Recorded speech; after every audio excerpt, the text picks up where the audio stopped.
الحمد لله رب العالمين، والصلاة والسلام على أشرف الأنبياء والمرسلين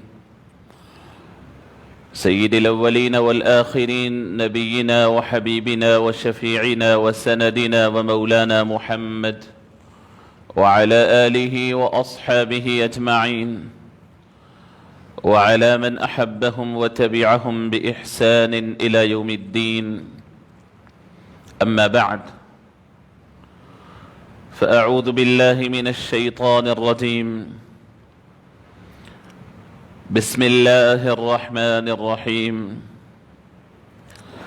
ألهاكم التكاثر حتى زرتم المقابر، كلا سوف تعلمون ثم كلا سوف تعلمون. صدق الله مولانا العظيم. وقال الله تبارك وتعالى في شأن حبيبه الكريم: إن الله وملائكته يصلون على النبي يا أيها الذين آمنوا صلوا عليه وسلموا تسليما. اللهم صل وسلم وزد وبارك وأنعم على سيدنا ومولانا محمد وعلى آلہ وأصحابہ اجمعین. عزیزان گرامی، بزرگوں، نوجوانوں، عزیز دوستو، السلام علیکم ورحمۃ اللہ وبرکاتہ. اللہ رب العزت نے انسان کو دیگر مخلوقات میں ایک خاص مقام عطا فرمایا ہے، ایک امتیازی شان عطا فرمائی ہے. انسان کو تمام مخلوقات پر اللہ رب العزت نے ایک کنٹرول عطا کیا ہے، اور اللہ رب العزت نے تصور دیا کہ دنیا کی سب چیز اللہ نے انسان کی خاطر پیدا کی ہے. یہی حضرت انسان ہے جس سے آ کر کے آسمان کے فرشتے بھی بات کرتے ہیں. آسمان کی پوری کاروائیاں چل رہی ہے تو حضرت انسان کی خاطر کہ یہ کب آئے گا، کب جائے گا، کیا کھائے گا، کیا پیے گا، نیک کون ہے، بد کون ہے.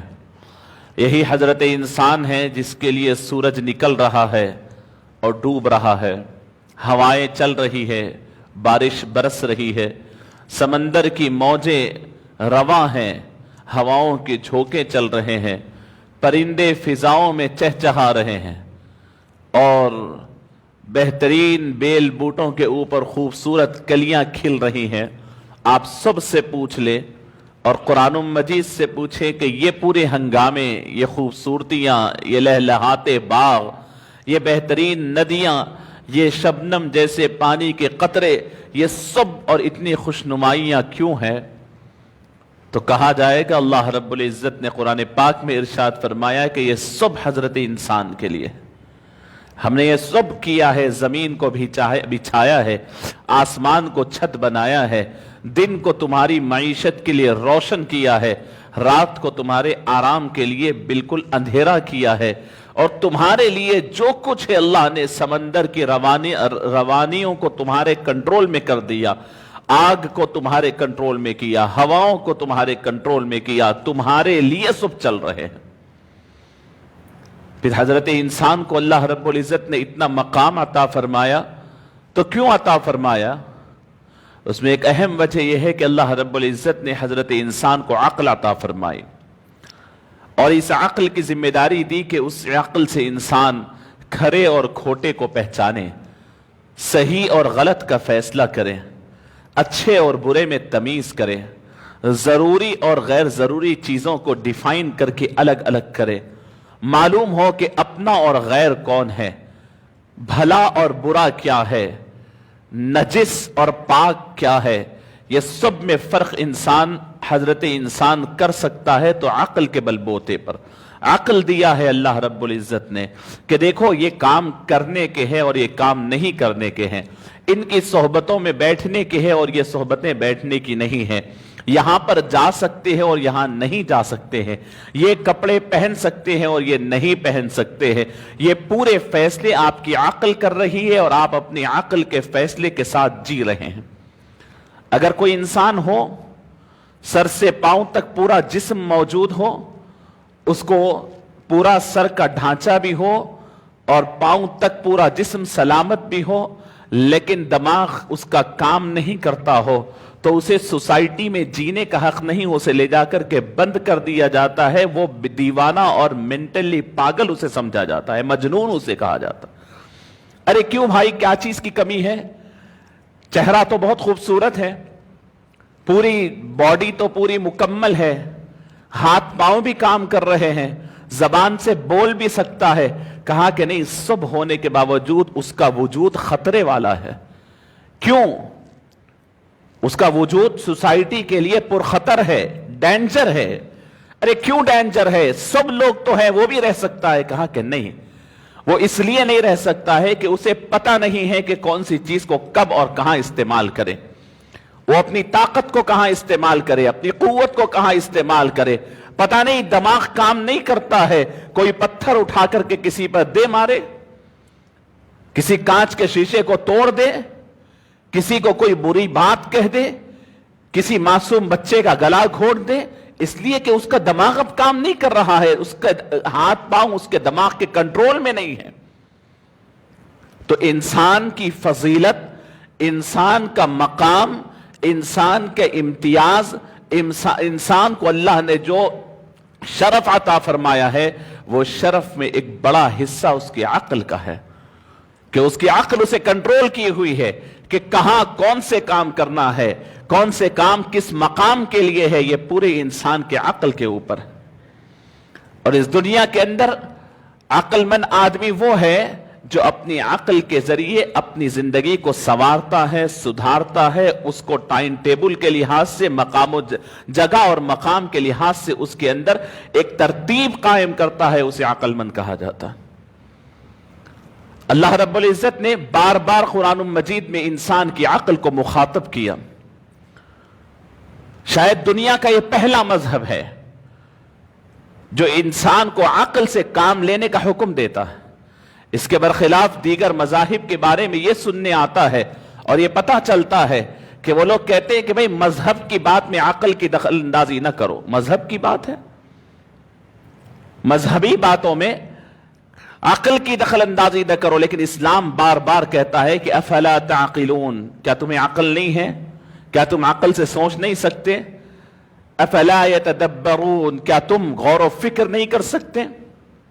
افلا تتفکرون، کیا تم فکر نہیں کر سکتے، غور نہیں کر سکتے، دیکھ نہیں سکتے، سوچ نہیں سکتے؟ اللہ رب العزت اس لیے فرمائے ہیں کہ بارہا انسانی عقل کے اوپر پردے پڑ جاتے ہیں، انسانی عقل پر پردے پڑ جاتے ہیں۔ بہت زبردست چیز ہے انسانی عقل، لیکن بعض مرتبہ عقل انسانی کے اوپر پردے پڑ جاتے ہیں۔ پردے مختلف قسم کے ہوتے ہیں۔ آپ سمجھتے ہیں کہ کسی کا دماغ جگہ سے ہٹ جائے اور دیوانہ ہو جائے تو ہی پردے نہیں پڑتے۔ انسان کی عقل کے اوپر پردے بہت ساری چیزوں سے پڑ جاتے ہیں۔ بعض مرتبہ انسان سب کچھ ہونے کے باوجود سوسائٹی اور ماحول کے دباؤ کے اندر بعض ایسی چیزیں قبول کر لیتا ہے کہ نہ اس کا علم اسے بتاتا ہے، نہ اس کی عقل اسے کہتی ہے، اس کے باوجود وہ کام کر گزرتا ہے۔ کیا آپ مشرکین کو نہیں دیکھتے؟ اتنے پورے عقل مند اور اتنی زبردست جسم اور جسامت رکھنے کے باوجود بت پرستی کرتے ہیں، ان کے سامنے ماتھے ٹیکتے ہیں۔ ایک قوت و طاقت والا ایک بے جان کے سامنے ماتھا ٹیکتا ہے، کیا وہ بے عقلی نہیں ہے؟ اتنے بڑے بڑے پڑھے لکھے سائنسدان، سیاستدان، بڑے فلاسفرز ہوتے ہیں، لیکن اس کے باوجود ایک بے جان اور اپنے جیسے انسان کی مورتی کے سامنے اپنے آپ کو پورا سرنڈر کر دیتے ہیں اور ماتھا ٹیک دیتے ہیں۔ کہاں جاتی ہے ان کی عقل؟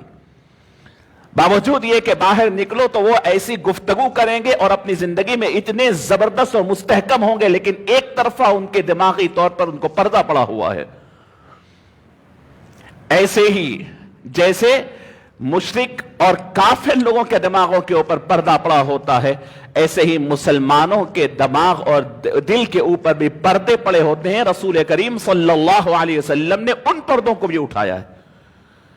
جیسے کسی مشرک کے دماغ کے پردوں کو کھول کر کے اسے حقیقی خدا سے ملایا ہے، ویسے ہی صرف شرک کے پردے ہی نہیں، معاشرتی دباؤ، معاشرتی ریچولز، رسوم اور رواج کے پردے بھی انسان کو پاگل کر دیتے ہیں، دماغ بے وقوف بنا دیتے ہیں، مجنون کر دیتے ہیں، اچھے اور برے کی اس کے پاس تمیز نہیں ہوتی۔ تو اسلام ان پردوں کو بھی چاک کر دیتا ہے، کھول دیتا ہے، پردے دماغ سے ہٹا دیتا ہے، دماغ کو روشن کرتا ہے کہ دیکھو اپنے دماغ سے کہ کون سا کام کرنے کا ہے اور کون سا کام نہیں کرنے کا ہے، کون سا کام اب کرنے کا ہے اور کون سا بعد میں کرنا ہے، اور کون سا کام کرنے سے فائدہ ہے اور کون سا کام کرنے سے نقصان ہے۔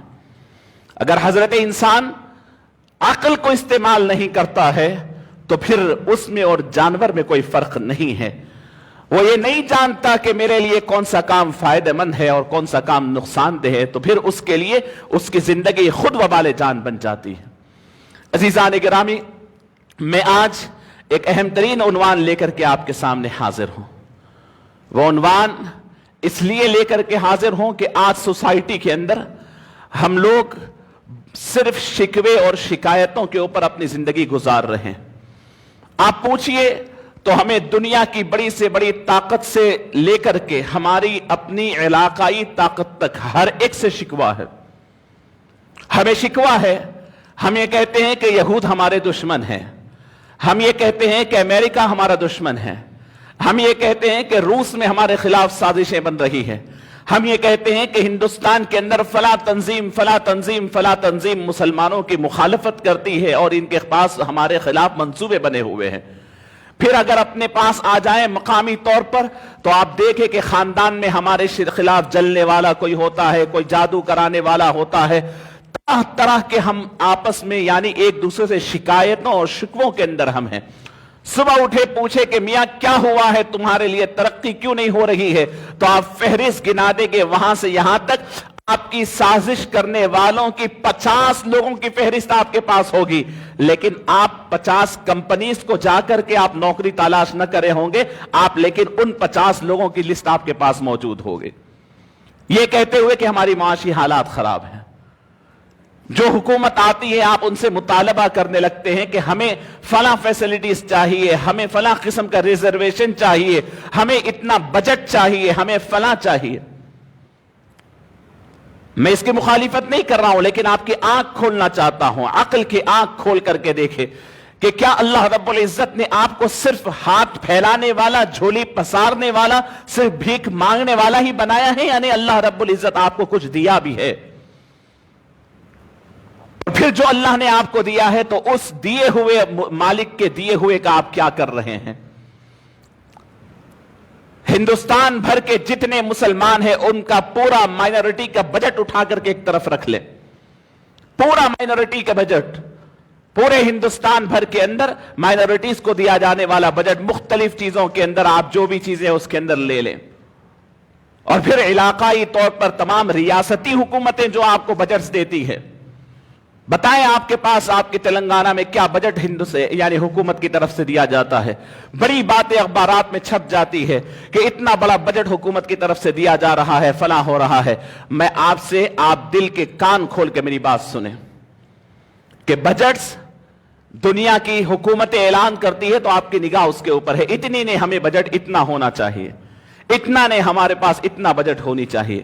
میں سوال کرتا ہوں آپ سے، کبھی آپ اپنے گرہبان میں جھانک کر بھی دیکھ لیں، ایک سال میں تلنگانہ حکومت جو آپ کو بجٹ دیتی ہے، میں تلنگانہ حکومت ہٹا دیتا ہوں، ہندوستانی حکومت، پوری ہندوستان کی حکومت، پورے ہندوستان کے مائنورٹیز، صرف مسلمان نہیں، پورے مائنورٹیز کے لیے جتنا بجٹ دیتے ہیں، صرف تلنگانہ کے اندر ایک سال میں مسلمان شادیوں کے اوپر اس سے زائد خرچ کرتے ہیں۔ میں آج آپ کے پاس پورے نمبرز اور فیگرز کے ساتھ آپ کے پاس میں حاضر ہوں، آپ تعجب کریں گے ہمارے پاس کی شادیوں کے اوپر کا اسراف، ہمارے پاس شادیوں کا بجٹ، ہمارے پاس ہونے والا بجٹ، آپ تعجب کریں گے۔ پورے تلنگانہ کے اندر تقریباً 4 لاکھ سے زائد شادیاں پورے سال تمام میں ہوتے، 4 لاکھ سے زائد شادی ہوتی، جس کے اندر سب کی ہوتی، لیکن 4 لاکھ سے زائد شادیاں ہوتی ہیں، یاد رکھیں، پورے تلنگانہ کے اندر. اور ان شادیوں کے اندر سال تمام کا ذکر کر رہا ہوں، ان شادیوں کے اندر بہت سارے، آج اگر آپ معلومات حاصل کرنے چلے جائیں، آپ فیگرز لینے چلے جائیں، آپ نمبرز لینے چلے جائیں، معلومات کرنا پہلے مشکل تھا ہوگا، لیکن آج آپ لسٹ بنا لیں، انڈیویجول طور پر آپ 2-4 روز کے اندر پورے معلومات آپ کو مل جائیں گے. یا نہیں تو آج کل ایونٹ مینجمنٹس کے نام سے آئے ہوئے ہیں، ویڈنگ مینجمنٹس کے نام سے آئے ہوئے ہیں کئی کمپنیز، ان کے پاس جا کر کے بیٹھ جائیں، پیکیجز بلا کر کے پوچھیں، وہ بتاتے ہیں آپ کو نوشا نوشی کے کپڑے، ان کے زیور سے لے کر کے شادی کے بعد جماگی تک کے پورے خرچوں کی لسٹ ہے اور کئی پیکیجز بنے ہوئے ہیں. اور دیکھیں اس کے اندر آپ عبرت کی نگاہ سے دیکھیں کہ لڑکی کے انتخاب سے لے کر لڑکی اور لڑکے کے رشتہ لگانے والی کمپنی، جو بھی کمپنی کہیں، جو بھی آپ میرج بیورو کہیں، یہ بہت بڑا بزنس بن چکا ہے آج. کل تک شادی کا رشتہ لگانا ایک سماجی خدمت سمجھی جاتی تھی.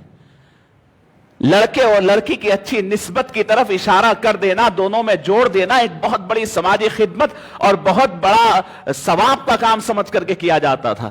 لیکن آج وہ بزنس بن گیا ہے.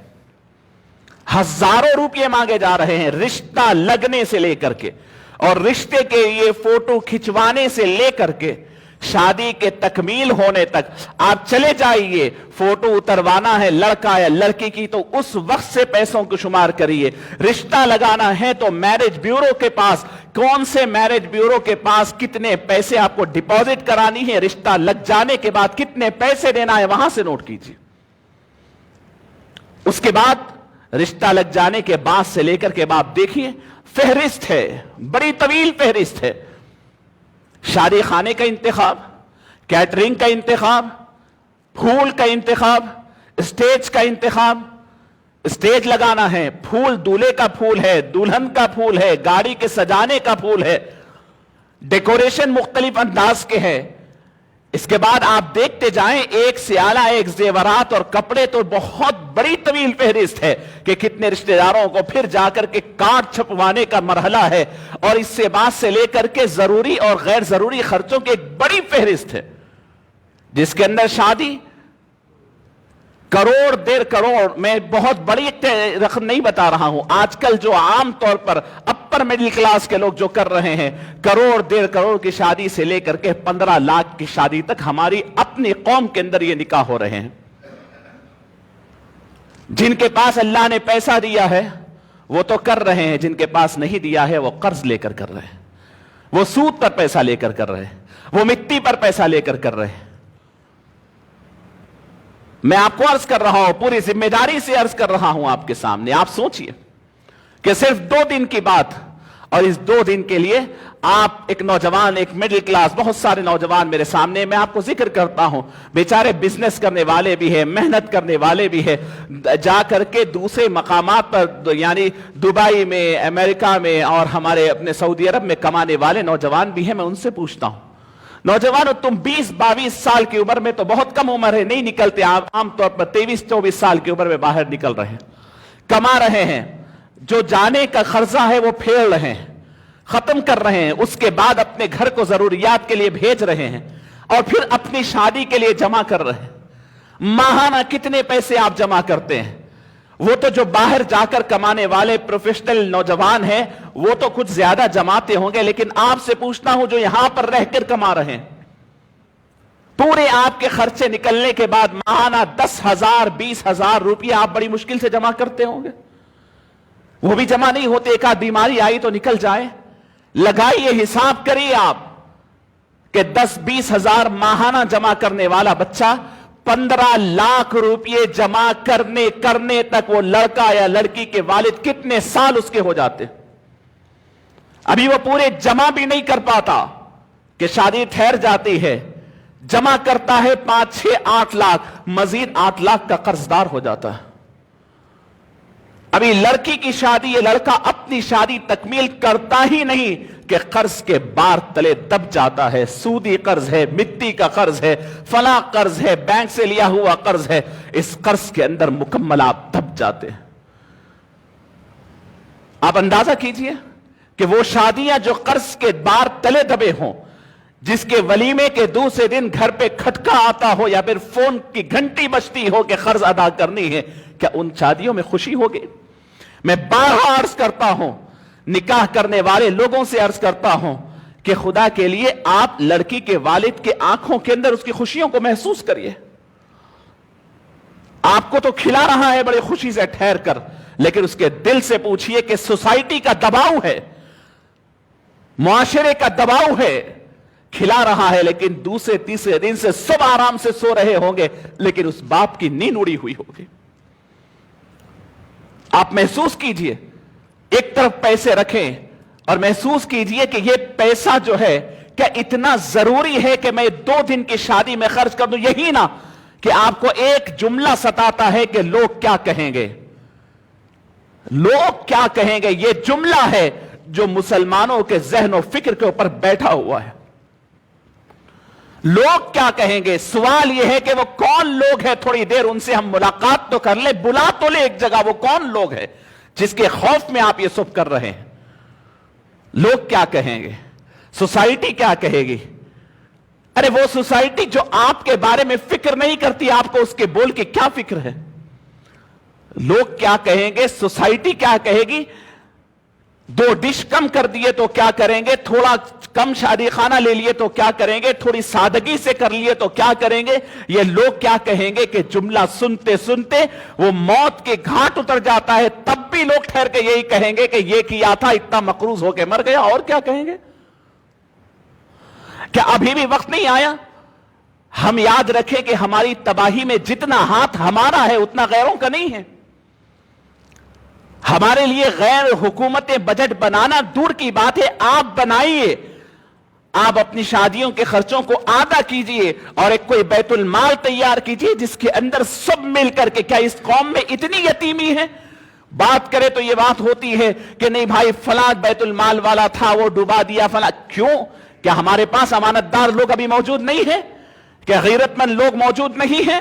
آپ اپنا پورے معاشرتی طور پر ایک باضابطہ بیت المال قائم کریں، حساب و کتاب کلیئرٹی اور شفافیت کے ساتھ رکھیں، اور ہر شادی والا ذمہ داری سے کہ ہاں میں اتنا خرچ کر سکتا تھا، اس کا اتنا بجٹ میں اپنی قوم کے لیے، پڑھائی کے لیے، لکھائی کے لیے، مضبوط آئندہ قوم کو سٹینڈ کرنے کے لیے میں بجٹ دیتا ہوں، اور اس طریقے سے آپ قوم کو کتنا مضبوط کر سکتے ہیں اندازہ کیجئے۔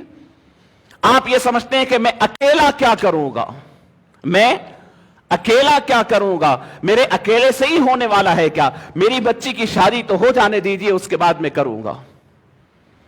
عزیزان گرامی، میں اس لیے عرض کیا اللہ نے عقل عطا فرمائی ہے آپ کو، اگر آپ عقل کا استعمال نہیں کرتے، دیوانہ صرف وہ نہیں ہے جو پتھر پھینکتا ہے، دیوانہ صرف وہ نہیں ہے لوگوں کے کانچ پھوڑتا ہے، دیوانہ صرف وہ نہیں ہے جو میلے کپڑے پہن کر کے راستے میں گالیاں بکتے ہوئے پھرتا ہے، دیوانے وہ بھی ہے جو اپنی سوسائٹی کے ضرورتیں رکھتے ہوئے اسراف کرتے ہیں اور بیجا خرچ کرتے ہیں، اور بیجا اس کے اوپر اسراف کر کے اپنی سوسائٹی کا خیال نہیں رکھتے، یہ بھی دیوانے ہیں، یہ بھی عقل سے آ رہی ہے۔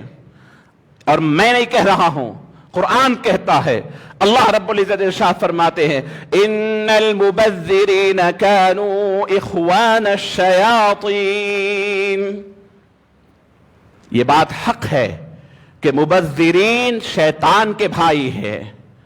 بولتے ہیں نا آپ اس پہ شیطان چڑھ گیا، ارے اس پہ اثرات ہو گئے، یا دیوانے کام کر رہا ہے، اللہ فرماتے ہاں مبذر تبذیر کہتے ہیں۔ 2 چیزوں میں فرق یاد رکھیں، ایک ہوتا ہے اسراف، ایک ہوتا ہے تبذیر، 2 چیزیں ہیں۔ اسراف کسے کہتے ہیں؟ اسراف کہتے ہیں کہ جو کام آپ کو کرنا تھا اس میں بہت زیادہ اگر آپ کر لیے تو وہ اسراف ہے، یعنی آپ کو کھانا تھا، کھانا اتنا کھا لیا کہ حلق رکوع کرتے ہی منہ میں کھانا آ رہا، اسراف ہے، ٹھیک ہے؟ آپ کوئی کام، پانی جتنا آپ کو وضو کرنا ہے اتنا لینا تھا لیکن اس کے اوپر آپ بہا رہے ہیں، یہ اسراف۔ پانی نہانا ہے، ضرورت سے زائد پانی خرچ کر رہے ہیں، یہ اسراف۔ اسراف کہتے ہیں ضرورت کی کام میں حد سے زیادہ خرچ کرنے کو اسراف کہتے ہیں۔ اللہ نے کیا فرمایا اسراف کرنے والے کو؟ ان اللہ لا يحب المسرفین۔ ہیلے بہانے مت ڈھونڈیے، میں یہ آیت کا ترجمہ نہیں کر رہا ہوں بلکہ بتا رہا ہوں ہیلے بہانے مت ڈھونڈیے، ارے بھائی اس کو اسراف بولتے کیا اس کو، لیکن وہ اللہ رب العزت کا جو تنبیہ ہے نا اس کو سوچ لیجئے، آپ ہیلے بہانے نہیں اپنے دل سے فیصلہ کیجئے۔ ان اللہ لا يحب المسرفین، اللہ کیا فرماتے ہیں کہ میں اسراف کرنے والے کو ناپسند کرتا ہوں، محبت نہیں کرتا ہوں۔ اس میں آپ کوئی ہیلے ڈھونڈیے، مل صاحب سے پوچھئے، مفتی صاحب سے پوچھئے، یہ رکھ دیجئے، اپنے ضمیر سے فتویٰ لیجئے۔ استفتی قلبک، اپنے دل سے پوچھئے کہ وہ اسراف ہے یا نہیں ہے، اپنے دل سے پوچھئے۔ اور کیا آپ اتنا رسک لے سکتے ہیں کل کے دن کہ واقعی اگر وہ اسراف ہے تو اللہ کہے کہ راستے سے ہٹ جاؤ، میرے محبت والوں کی یہ فہرست ہے، یہ لائن ہے، اس میں تم رہنے کی ضرورت نہیں اس لیے کہ تم مسرف تھے؟ معمولی دھمکی نہیں ہے، معمولی وارننگ نہیں ہے اللہ رب العزت کی۔ یہ نہیں فرمایا کہ دوزخ میں ڈال دوں گا، بچ کے آ سکتے ہیں دوزخ سے۔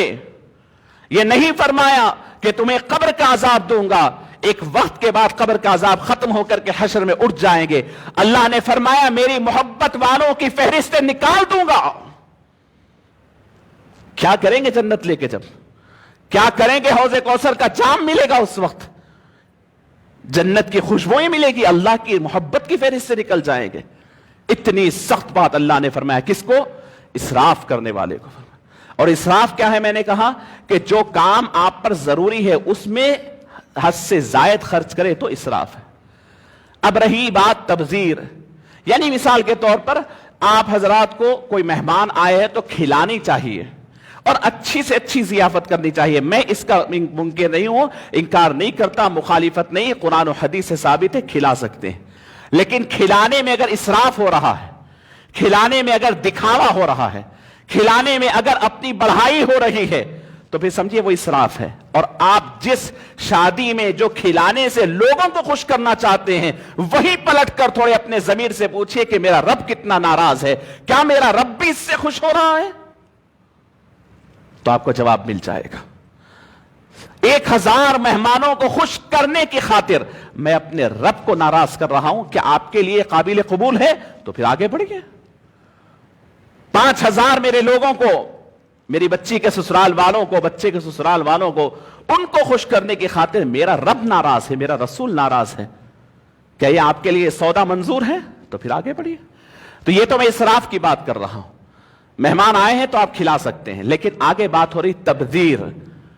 یہ تو اسراف بتلایا، تبذیر کسے کہتے ہیں؟ تبذیر کہتے ہیں جہاں خرچ کرنے کی ضرورت ہی نہیں تھی آپ وہاں خرچ کر رہے ہیں، ضرورت ہی نہیں ہے، وہاں پر کوئی پاسبلٹی نہیں ہے، کوئی ضرورت ہی نہیں ہے، وہاں جا کر کے آپ غیر ضروری خرچ کر رہے ہیں، اسے تبذیر کہتے ہیں۔ کیا ہے تبذیر؟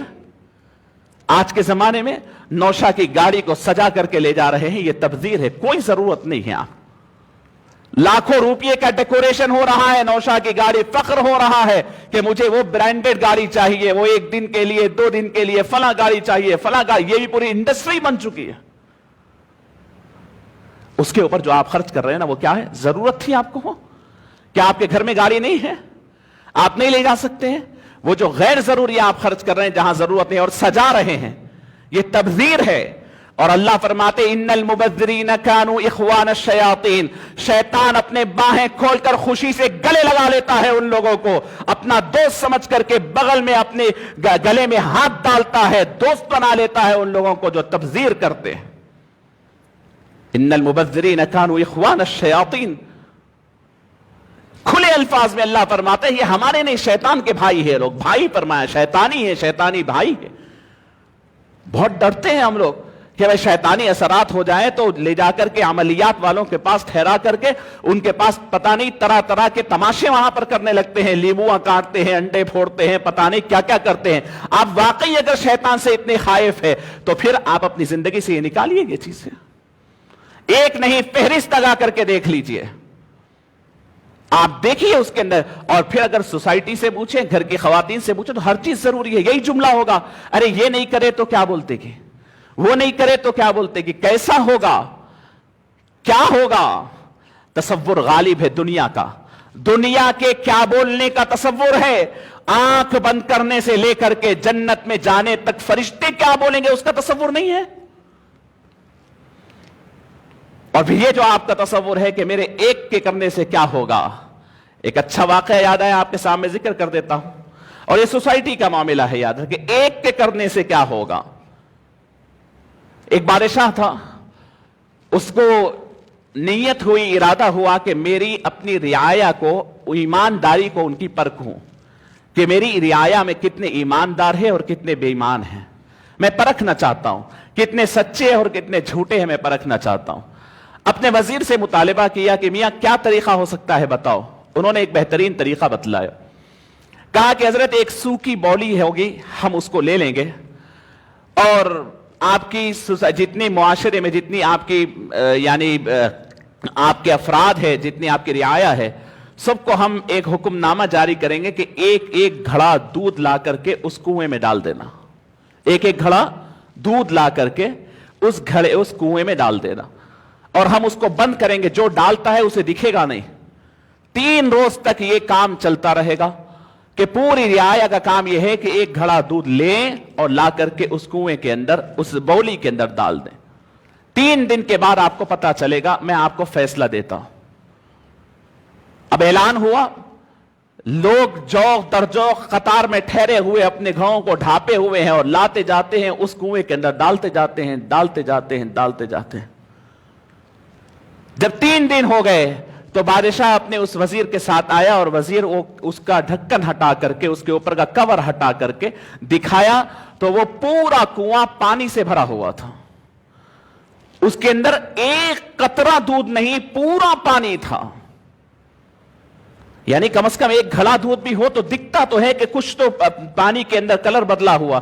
بادشاہ حیران ہو گیا، کہا کہ میاں یہاں تو دودھ دکھ ہی نہیں رہا ہے۔ کہا کہ ہاں، یہ آپ کو بتانا چاہتا تھا، ان میں کا ہر فرد یہ سوچا کہ پورے لوگ دودھ ڈال رہے ہیں، میں ایک گھڑا پانی ڈالا تو کیا ہوتا۔ پورے لوگ تو دودھ ڈال رہے ہیں، پتہ کہاں چلے گا کہ ایک گھڑا پانی اگر میں ڈال دوں تو بھی پتہ ہی نہیں چلے گا، دودھ میں پانی مل جائے گا اور دودھ ہی دودھ سمجھا جائے گا۔ ہر آدمی کے دماغ میں یہ تھا، لہذا ڈال کر کے پورے کے پورے لوگ لا کر کے وہاں پر پانی ڈالے اور دودھ کوئی نہیں ڈالا، وہاں پر نتیجہ نکل گیا۔ یاد رکھیں، ایسا نہیں ہوتا ہے، آپ بھی یہی سمجھ رہے ہیں، ہر ایک آدمی یہی سوچ رہا ہے کہ میرے ایک سے کیا ہوتا ہے، آپ کے ایک سے ہی بدلنا شروع ہوتا ہے، تبدیلی آتی ہے۔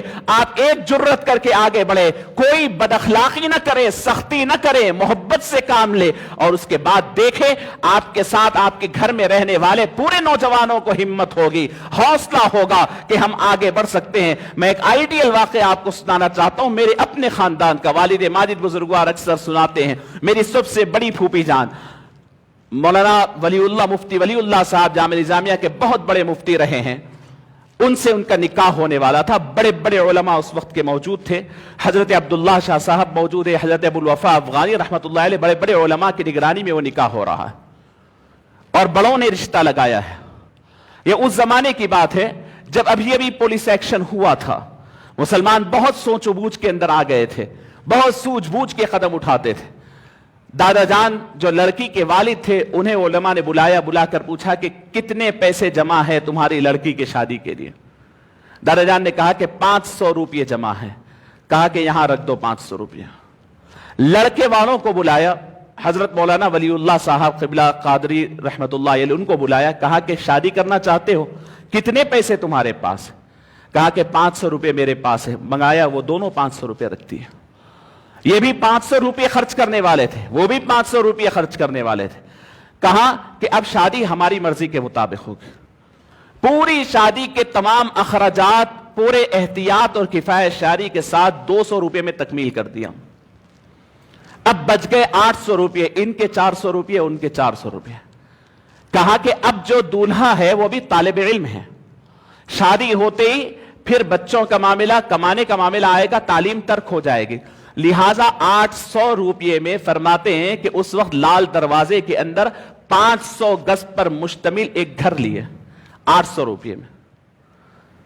تقریباً کئی سال پرانی بات آپ کو ذکر کر رہا ہوں، اور لے کر کہیں کہ آدھے گھر کو کرائے پر دو، آدھے گھر میں رہو، اس سے تمہاری زندگی پرسکون ہوگی، شادی تو ہوگی، براتیاں آئیں گے اور جائیں گے۔ یہ ایک آئیڈیل سیٹ کیا ہے ہمارے بڑوں نے۔ اللہ آپ کو دیا ہے تو مطلب یہ نہیں کہ آپ بے طریق خرچ کر دو، اس کو بھی سیٹ کیجئے، اپنے بچوں کے مستقبل کے لیے سیٹ کیجئے۔ اپنے بچوں، آپ ٹھیک ہے دوسروں کو نہیں دینا چاہتے، نہ دیجئے، لیکن اپنے خاندان ہی کے اندر خرچ کیجئے، اس کو صحیح انداز سے سیٹ کیجئے۔ میں نوجوانوں سے درخواست کرتا ہوں، آپ کے والدین اگر کہتے ہیں تو لے جاؤ، پیسے سامنے رکھ دو اور کہو کہ اماں جان یہ رکھ رہا ہوں، لیکن ایسا خرچ کرنے کے لیے نہیں کہ 2 دن کے بعد خود آپ کو پریشانی ہو۔ اس سے کوئی اچھا کام لڑکی والے اور لڑکے والے پیسے جمع کر کر اس کے لیے کوئی گھر کا انتظام کرتے، پوری زندگی گزار لیتا ہے لڑکا، اس سے زیادہ گھر نہیں ہوتا اس کے پاس۔ بچہ پیدا ہوتا ہے، چند دن کے بعد بڑا ہو جاتا ہے، تعلیمی اخراجات کے لیے نہیں ہے۔ مسلمان کن حالات سے گزر رہے ہیں، اور اس کے اندر ہمارے پاس آپ کو بتا رہا ہوں کہ کتنی واہیات، اور اس میں اضافہ ہی ہوتا جا رہا۔ کل تک 20 سال پہلے کی شادیاں اور آج کی شادیوں میں بڑا فرق آ گیا۔ اب ہر چیز کو ہم ضروری سمجھنے لگے ہیں۔ آپ فہرست بنا لیجئے، ضروری اور غیر ضروری چیزوں کی فہرست بنا لیجئے، اگر نہیں بنائیں گے تو پریشان ہوں گے، ہر چیز ضروری دکھے گی۔ کون سی چیز ضروری ہے؟ میں آپ تمام سے پوچھتا ہوں، پوری شادی کے نو فرض کیا ہے بتائیے؟ بتائیے نہیں ہے؟ شادی میں فرض صرف اور صرف میاں بیوی کا ایجاب و قبول فرض ہے، باقی سب چیزیں فرض سے نیچے کی ہیں۔ بیچارہ دولہا شادی کرنے بڑے، آپ سوچئے سوسائٹی کتنی بگڑ چکی ہے۔ پہلے کا زمانہ نہ اتنے فلم تھے، نہ اتنی تباہی تھی، نہ ٹیلی فون کی اتنی عریانیت تھی، اس کے باوجود انسان جوان ہونے کے بعد شادی تک صبر کرنے کے لیے بہت مشقت ہوتی تھی۔ آج نوجوان 15 سال کی عمر میں بالغ ہو رہا ہے، 28 30 سال تک نکاح نہیں کر سکتا ہے وہ، آخر کیوں؟ اس سے پوچھئے، بالغ ہو گیا ہے وہ، اگر اپنی بیوی کو لے کر کے رہ سکتا ہے، سب کر سکتا ہے، لیکن کیوں رکا ہوا ہے؟ اس لیے کہ وہ رشتہ داروں کو شیروانی نہیں بنا سکتا، وہ اتنے رشتہ داروں کو کپڑے نہیں بنا سکتا، وہ اتنے نیوتے نہیں کر سکتا، اتنا بڑا خاندان کو جو رواج سیٹ ہے اس لحاظ سے شادی ولیمہ نہیں کر سکتا، 15-20 لاکھ روپے نہیں ہے، اس وجہ سے اپنی زندگی اور جوانی کو برباد کرتے ہوئے بیٹھا ہوا ہے۔ عفت و عصمت والا اور سمجھدار نوجوان ہے تو مشکل سے برداشت کر رہا ہے، اور اگر نوجوان آوارہ قسم کی دوستیاں ہیں تو وہ اپنی جوانی کو حرام کاری میں ملوث کر رہا ہے۔ کیا اس کے ذمہ دار سوسائٹی نہیں ہے؟ کوئی لڑکا اور لڑکی کا دماغ بہک رہا ہے اور لڑکا اور لڑکی بے راہ روی کے راستے پر جا رہی ہے، تو کیا اس کے ذمہ دار ہم اسراف کرنے والے نہیں ہیں؟ یہ سوسائٹی کا جو ٹرینڈ ہم نے سیٹ کیا ہے، کیا ہم لوگ نہیں ہیں؟ کیا اس کی آنکھوں کے سامنے اتنے تمام رسوم و رواج کی دیواریں ٹھہری ہوئی ہیں؟ اسی لیے حضور پاک صلی اللہ علیہ وسلم نے ارشاد فرمایا ہے کہ نکاح کو اتنا آسان کر دو، اتنا آسان کر دو کہ زنا مشکل ہو جائے۔ آپ تصور کر سکتے ہیں حضور کتنی بڑی اسٹریٹجی بتائے ہیں۔ اگر آپ نکاح کو اتنا آسان کر دیں گے تو آپ کی سوسائٹی کے اندر زنا کرنے والا نہیں ملے گا، اور اس وقت فرمایا کہ اگر اس کے بعد بھی کوئی زنا کرتا ہے تو پھر اس کو کوڑے لگاؤ اور اسے رجم کر دو، اسے سنسار کر دو، اس لیے کہ شادی اتنا آسان تھی اس کے لیے۔ ہمارے ہاتھوں سے ہم نے سوسائٹی کو بہت بگاڑا ہے، بہت نقصان کیا ہے۔ اب وقت ہے اس بات کا کہ ہمیں اٹھنی چاہیے، ٹھہرنی چاہیے۔ نکاح کے اندر ہونے والے کئی غلطیوں میں سے، کئی خرابیوں میں سے ایک اہم خرابی کو بھی ذکر کرنا چاہتا ہوں۔ نکاح کا موقع آتے ہی خوشی کے اندر ہم آپے سے باہر ہو جاتے ہیں، محرم اور نامحرم کا خیال ہمارے اندر سے ختم ہو جاتا ہے۔ یاد رکھ لیجئے، اگر میں محرم اور نامحرم کی بات کر رہا ہوں تو آپ کہیں گے بھائی مل صاحب پرانے ذہن کے ہیں، دقیانوسی بات کر رہے ہیں۔ نہیں، میں قرآن کی بات کر رہا ہوں، میں رسول اللہ صلی اللہ علیہ وسلم کی بات کر رہا ہوں۔ آپ اپنے آپ کو اگر زمزم کے پانی میں آپ کی عقل قطرے کھاتے ہوئے صاف و شفاف بھی ہے تو میرے آقا کے حکم اور قرآن کے حکم کے سامنے آپ کوئی حیثیت نہیں رکھتے۔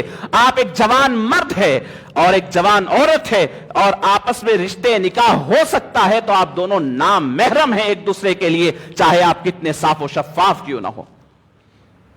حضرت رابعہ بصریہ سے پوچھا گیا، کسی نے پوچھا، نہیں کسی بڑے اللہ والوں سے کسی نے پوچھا کہ کوئی بالغ لڑکی کو میں بیٹھ کر کے اپنے سامنے قرآن پڑھا سکتا ہوں کیا؟ میرا دل پاک ہے، دماغ پاک ہے، قرآن پڑھانے کی بات ہو رہی ہے۔ کیا جواب دیا؟ کہا کہ پڑھانے والا اگر حسن بصری ہو، سب سے بڑے تابعی، حضرت علی کی صحبت یافتہ، پڑھانے والا حسن بصری ہو، پڑھنے والی رابعہ بصریہ ہو، مقام کعبۃ اللہ ہو، اور پڑھائے جانے والی کتاب کلام اللہ ہو، تب بھی جائز نہیں ہے، تو دیگر باتیں تو کہاں کر رہے ہیں ہم لوگ؟ افسوس اور بعد میں ندامت کے آنسو بہانے سے بہتر ہے حضور کے دامن کو تھام لیجئے. محرم اور نامحرم کے فرق کو کیجئے. چچیرے بھائی بہن میں نکاح ہو سکتا ہے، نامحرم ہے. پھپیرے بھائی بہن میں نکاح ہو سکتا ہے، نامحرم ہے. خلیرے بھائی بہن میں نکاح ہو سکتا ہے، نامحرم ہے. ممیرے بھائی بہن میں نکاح ہو سکتا ہے، نامحرم ہے. یہ فہرست ہے نامحرموں کی، اور آپ ان تمام کو اختلاط ہوتا ہے، آپ کو اندازہ نہیں ہے، اور آپ اپنے بچوں کو آزمائش میں ڈالتے ہیں ایسا ماحول بنا کر کے. ہاں اگر ضرورت کے مطابق کوئی ایک جگہ آئے ہیں تو دونوں ریزرو رہنی چاہیے، ہنسی مذاق کی گنجائش نہیں ہے. اور یہاں پر ہم دیکھ رہے ہیں کہ شادی بیاہ کے اندر طرح طرح کی واہیات. اور ایک بڑی بات آپ کو عرض کر رہا ہوں، ایک 2 منٹ کا اور وقت آپ سے لیتا ہوں لیکن سنیے. ویڈیوگرافی اور فوٹوگرافی کے اوپر کئی فتوے آپ کو سننے میں آتے ہیں، جائز ہے ناجائز ہے، یہ بات میں نہیں کروں گا. ابتدائی زمانے میں تو سبھی ناجائز قرار دیے، لیکن اس کے بعد ضرورت کے مطابق فوٹو اور ویڈیو کو جائز بھی قرار دیا گیا. لیکن آج اس ویڈیوگرافی کے نام کے اوپر کیا ہو رہا ہے؟ اس کو ایک فیشن بنا لیا گیا. جا کر کے لڑکے کے پوری ویڈیو، پورے لڑکے کے یعنی مردانے کا پورا ویڈیو زنانے میں بتایا جاتا ہے، بڑا اسکرین لگا کر کے. اور پھر اس سے بڑی بات جو ہوتی ہے وہ سنیں کہ لڑکی کا ویڈیو بنایا جاتا ہے، نوشی کا دلہن کا ویڈیو بنایا جاتا ہے. غیرت مند باپ، بھائی، شوہر، خسر سب اپنے اپنے ویڈیوگرافروں کو خرید کر کے بلا کر کے ان سے اپنی بیٹی کی ویڈیو نہیں لگاتے. تھوڑی غیرت کے آنکھ سے دیکھے، اپنے دماغ کے غیرت کے پردے کھول کر کے دیکھیں، اور اسے فیشن کہتے ہیں. اور کبھی جا کر کے دیکھیں کہ وہ نامحرم، وہ غیر مرد، وہ پروفیشنل جو ویڈیوگرافر ہے وہ ٹھہرا کر کے آپ کی بیٹی، آپ کی بہن، آپ نوجوانوں، تمہاری ہونے والی بیویوں کو کس کس انداز سے ٹھہرا کر کے ویڈیوگرافی لے رہا ہے وہ دیکھو. اس لڑکی کے حسن کو دیکھنے کا پہلا حقدار اس کا شوہر تھا، اور اس حسن کو سب سے پہلے وہ بازار میں وہ غیر مردوں کے سامنے نیلام کر رہی ہے. ٹھہر کر کے طرح طرح کے سٹائل بنا کر کے، اس کے دوپٹے کو ہٹا کر کے، اس کو طرح طرح سے مول کر کے، اس کو پلٹا کر کے، کئی طریقے سے اس کے ویڈیو بنائی جا رہے ہیں. اور یہ باغیرت نوجوان فیشن کے نام پر اپنی غیرت کو حراج کر رہے ہیں اور بیچ رہے ہیں. کیا نہیں ہوتا ہے؟ نوجوانوں، تمہاری بیوی جو تمہاری بننے والی ہے، جس کے حسن کو دیکھنا تمہارے لیے جائز ہے، اس سے پہلے تمہاری بیوی کا حسن بازاروں میں آ رہا ہے، بیٹھ کر کے اس کو پھر ایڈٹ کیا جا رہا ہے. ارے تمہاری غیرت تو اتنی ہے کہ تمہاری بیوی کو ٹھہر کر کے چھپے سے اگر فوٹو لے لے تو تم اس کے گلا پکڑ لیں گے، اور یہاں پر ٹھہرا کر کے گھنٹہ 2 گھنٹے کے ویڈیوز لے لگاتے ہو. یہ کون سا فیشن ہے؟ فیشن کے نام پر غیرت، آپ کی غیرت ختم ہو رہی ہے، اپنی بچی کو بے غیرت بنا رہے ہیں. خدا کے لیے ہوش کے ناخن لیجئے، کہاں لے جا رہے ہیں ہمارے خواہشات ہمیں. اسی لیے اللہ رب العزت نے فرمایا وَلَا تَتَّبِعُوا الْهَوَىٰ، لوگوں خواہشات کے پیچھے نہ دوڑو، خواہشات کی اتباع نہ کرو. یہ خواہشات، یہ نفس تمہیں بھٹکا دے گا، ذلیل کر دے گا، رسوا کر دے گا. کیا معلوم ہماری بیٹیوں، ہماری بہنوں کو، ان کو پتا نہیں ہے، لیکن آپ لوگوں کی ہماری ذمہ داری ہے، غیرت مند مردوں کی ذمہ داری ہے. باپ، ماں، بھائی، بہن، یہ تمام تو دیکھ رہے ہیں نا. تو بہرحال عزیزان گرامی، میں دیکھ رہا ہوں، نکاح کے معاملات کو دیکھ رہا ہوں، نکاح کا سیزن ہے، اس وجہ سے کہہ رہا ہوں. خدا کے لیے کوئی زبردستی نہیں، آپ کا اختیار ہے، لیکن یاد رکھیں آپ اپنی شادی کے رقعے کے اوپر بڑی شان سے لکھاتے ہیں النکاح من سنتی. وہ لکھاتے وقت وہ من سنتی بولنے والے رسول عظیم صلی اللہ علیہ وسلم کے اقوال بھی دیکھ لیجئے، ان کے دل کو بھی دیکھیے.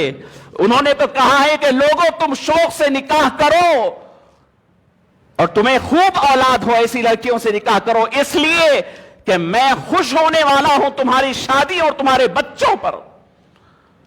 مسلمانوں، کافی ہے تمہارے رسول کی خوشی تمہارے لیے. اگر پوری سوسائٹی ناراض ہو جاتی ہے تو کر لو ناراض.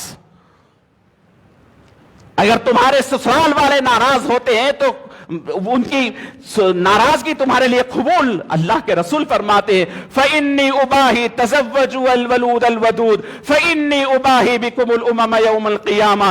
لوگوں خوب محبت کرنے والی, بچے زیادہ دینے والی لڑکی سے شادی کرو, کیوں کہ میں خوش ہونے والا ہوں, تم پر فخر کرنے والا ہوں قیامت کے دن. تمہیں کافی نہیں ہے تمہارے رسول کی خوشی, تمہارے نبی کی خوشی, تمہارے رب کی خوشی؟ عزیزان گرامی, ہم اپنے آپ کی تباہی اپنے ہاتھ سے کر رہے ہیں. اسراف, تبذیر, بے حیائی, بے پردگی اور طرح طرح کی واہیات میں ہونے والی شادیوں کے نتیجوں سے ہم امید رکھتے ہیں کہ کل ہم فلسطین فتح کر لیں گے, بیت المقدس فتح کر لیں گے.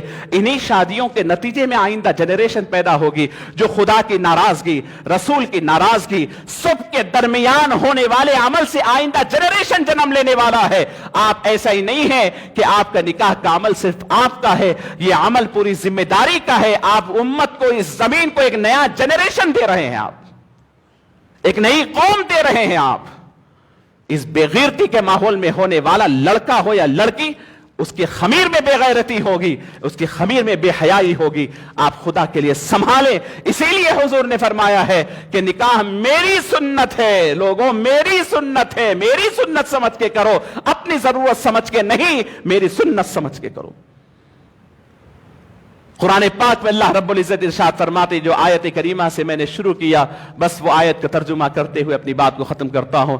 قرآن میں اللہ فرماتے الہاکم التکاثر حتی زرتم المقابر.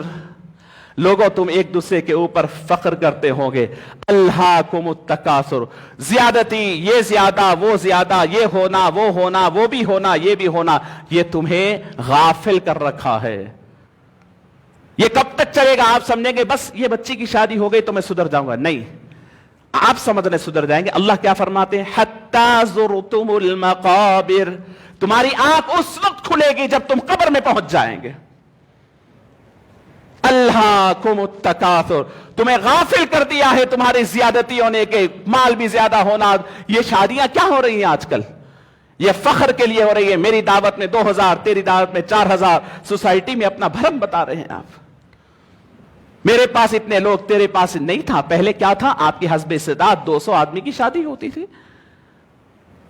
لیکن آج ماحول بنا لیا گیا فخر کے لیے. فرمایا الہاکم التکاثر. اللہ فرماتے ہیں وَتَكَاثُرٌ فِي الْأَمْوَالِ وَالْأَوْلَادِ. تم آپس میں ایک دوسرے کے اوپر مال پہ, اولاد پہ فخر کرنے والے ہو گئے. تو یہاں کیا فرمایا؟ تمہاری آنکھیں کب کھلے گی؟ حتی زرتم المقابر. اپنی آنکھوں سے اپنی قبریں دیکھیں گے تب آنکھ کھلے گی. کلا سوف تعلمون ثم کلا سوف تعلمون. بہت جلد تم اپنے اعمال کا انجام جان لیں گے.